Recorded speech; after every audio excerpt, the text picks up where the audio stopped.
आप लोगों का विज्ञान के सेशन में एक बार फिर से स्वागत है। मैं ऋचा सेठ आस विद्यालय की तरफ से आपका यह सेशन ले रही हूँ। और जैसा आप जानते हैं, हमारा आजकल जो पाठ चल रहा है वो है वस्तुओं के समूह बनाना। आज मैं थोड़े से और प्रश्न उत्तर के लेकर आपके सामने आई हूँ। तो ये जो हमारा हमने इससे पहले वाला सेशन करा था, इसमें भी हमने थोड़े प्रश्न और उत्तर पढ़े थे। और आज उसके जो आपके पाठ के बाद में जो प्रश्न दे रखे हैं, उसमें से थोड़े से और प्रश्न लेकर मैं उनके उत्तर आपके साथ डिस्कस करूंगी। तो बच्चों तैयार है? आप लोगों ने पाठ ध्यान से पढ़ा? आपको अब सब आ गया समझ में? चलिए फिर देखते हैं आज का हमारा पहला प्रश्न क्या है। तो यहाँ पे ये जो हमने पहले थोड़े से ले लिए थे प्रश्न, तो उस सीरीज में ये 5वां क्वेश्चन है। तो हमारा जो ये जो आज का प्रश्न है वो है, नीचे कुछ वस्तुओं तथा पदार्थों के नाम दिए गए हैं। जल, बास्केटबॉल, संतरा, चीनी, ग्लोब, सेब तथा मिट्टी का घड़ा। इनको इस प्रकार समूहित कीजिए: गोल आकृति तथा अन्य आकृतियां, खाद्य तथा अखाद्य। तो आपको इसमें करना है कि किनकी गोल आकृति है, किनकी कोई और आकृति है। फिर आपको एक दो ग्रुप बनाने हैं, खाद्य और अखाद्य। ठीक है, तो इसका कैसे करेंगे तो ये देखते हैं। तो सबसे पहले हम देखते हैं गोल आकृतियां। गोल आकृति जो हमें लिस्ट दे रखी है, तो उसमें मैंने ये आंसर लिखे हैं। तो आपके सामने प्रश्न हो सकता है, आपने बुक में खोल रखा है तो आप उससे भी मैच कर सकते हैं।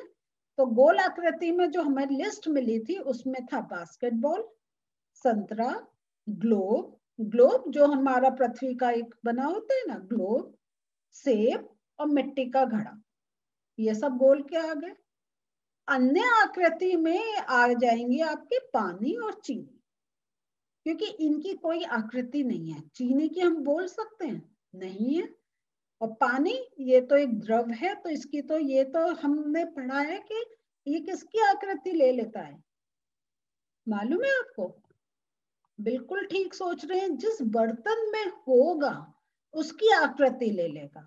अगर वो एक पतले लंबे में है तो उसका ऐसी आकृति शेप बन जाएगी। अगर वो किसी चौड़े में है तो उसकी आकृति ऐसे हो जाएगी। वो किसी गोल में है तो उसकी आकृति वैसी हो जाएगी। तो जल की कोई आकृति नहीं होती है। अब हमको दूसरा जो था वो था खाद्य और अखाद्य। खाद्य मीन्स जो हम खा सकते हैं, अखाद्य जो हम नहीं खा सकते हैं। तो खाद्य में आ गया पानी, संतरा, चीनी और सेब। अखाद्य में आ गया बास्केटबॉल, ग्लोब और मिट्टी का घड़ा। तो देख रहे हैं हमने जो पढ़ा था, क्या जब हम ग्रुप करते हैं, समूह बनाते हैं, एक अगर हम एक समूह लेंगे तो उसमें एक चीज आएगी। लेकिन जब हम समूह बदल देंगे तो हो सकता है जो अब हमें चीजें मिले वो कहीं और होती हूँ और फिर मिल जाती है। जैसे हमने जब देखा तो हमने संतरा और बास्केटबॉल एक समूह में रखा था जो गोल आकृति का था। लेकिन जब हमने समूह को बदला और हमने कहा खाद्य अखाद्य, तो देखिए संतरा अलग चला गया, बास्केटबॉल अलग चली गई। तो ये हमारा समूह की ये एक खासियत होती है। फिर जो हमारा दूसरा प्रश्न आ रहा है, जल में तैरने वाली जिन वस्तुओं को आप जानते हैं उनकी सूची बनाइए। जांच कीजिए और देखिए क्या वे तेल अथवा मिट्टी के तेल पर तैरती हैं। और अगर आपको याद होगा जब हम पढ़ रहे थे तो उसमें था कि ये कि आपने तो अभी द्रव का तो देख लिया है कि एक द्रव दूसरे द्रव में मिक्स होता है या नहीं, लेकिन आप ये भी चेक करें कि आप कोई और द्रव लें कि जो हमने देखा था वो जल और दूसरे द्रव देखे थे।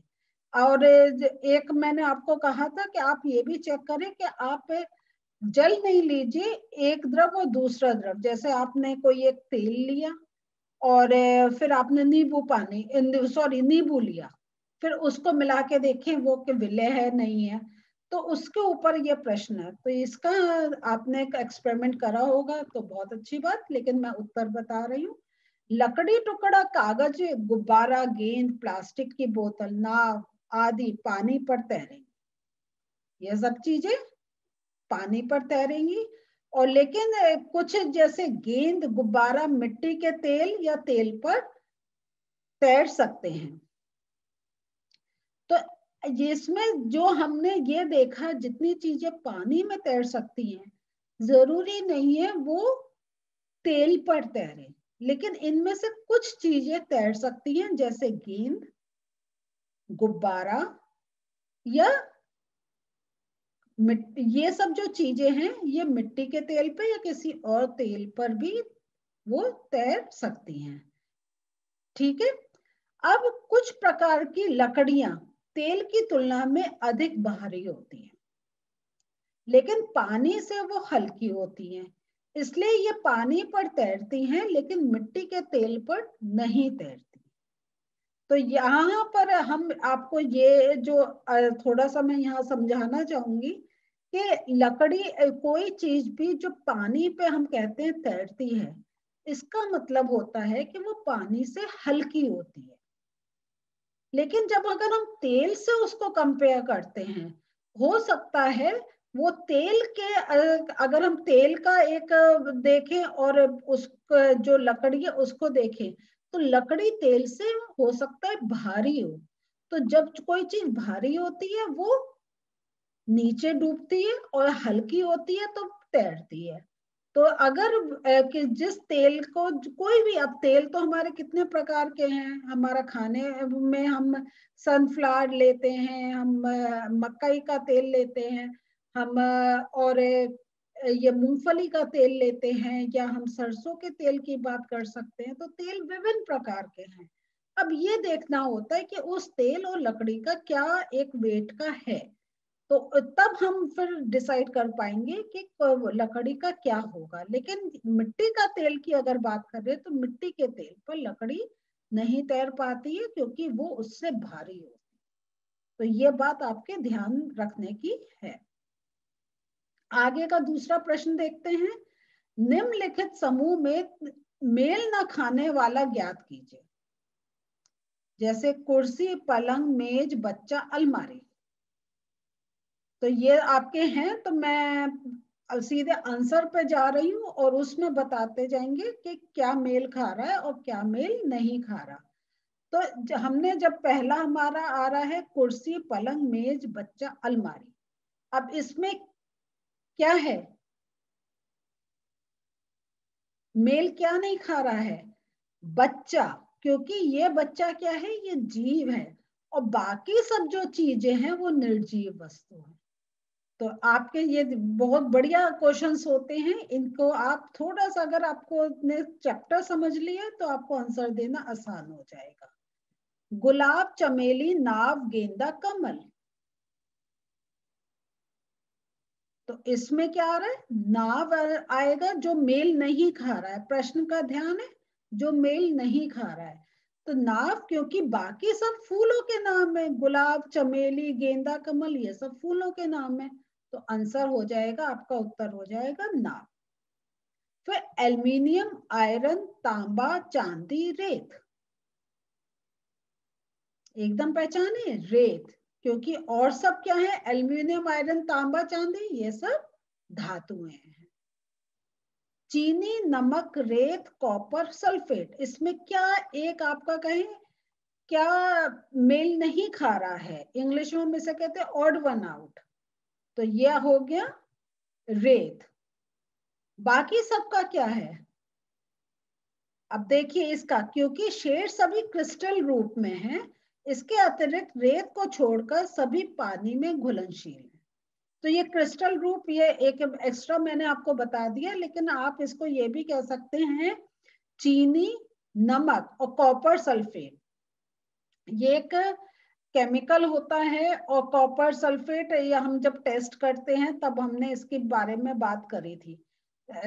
तो ये सब क्या होता है, ये पानी में घुलनशील होते हैं, लेकिन रेत पानी में घुलनशील नहीं होती, इसलिए ये इन सब के साथ मेल नहीं खाती। तो बच्चों आज हम लोगों ने थोड़े से और प्रश्न देखे और उनके उत्तर देखे, और इस बार जो प्रश्न थे वो बड़े अच्छे नए टाइप के थे। जैसे अभी हमने देखा कि कौन मेल नहीं खाता है। तो जब हम, याद रखिए, जब हम ये बातें कर रहे हैं, जब इस टाइप की के जब हम समूह का, हमारा आज का चैप्टर जो अभी चल रहा था, जिसके ऊपर हमने प्रश्न उत्तर करे, ये समूह से रिलेटेड था। तो हमें ध्यान देना पड़ेगा यही है कि कौन सी चीजें एक समूह में आ रही हैं और कौन सी चीज नहीं आ रही है। जो नहीं आएगी वो बाकी सबके साथ मेल नहीं खाएगी। तो ये तो एक एग्जाम्पल है, ऐसे कितने आपके प्रश्न बन सकते हैं और जिसमें से आपको किसी न किसी एक क्वालिटी को लेकर आपको समझना होगा कि कौन से सब एक समूह में आ सकते हैं, लेकिन उनमें से एक ऐसा क्या है जो उनके समूह में नहीं आ सकता और किस कारण से। तो आपको ये पाठ कैसा लगा मुझे जरूर बताइएगा। और आज ये इस पाठ का ये लास्ट सेशन था। अगले जो मेरा सेशन होगा उसमें एक नया पाठ लेकर फिर मैं आपसे मिलूंगी। तब तक इसको अच्छी तरीके से रिवाइज करें। कोई भी डिफिकल्टी या कोई भी परेशानी है, ऐप के थ्रू आप मुझसे पूछ सकते हैं, और भी टीचर से आप हेल्प ले सकते हैं। तो ध्यान से पढ़िए और एंजॉय करिए। अगले सेशन में नए चैप्टर के साथ फिर मिलते हैं। बाय।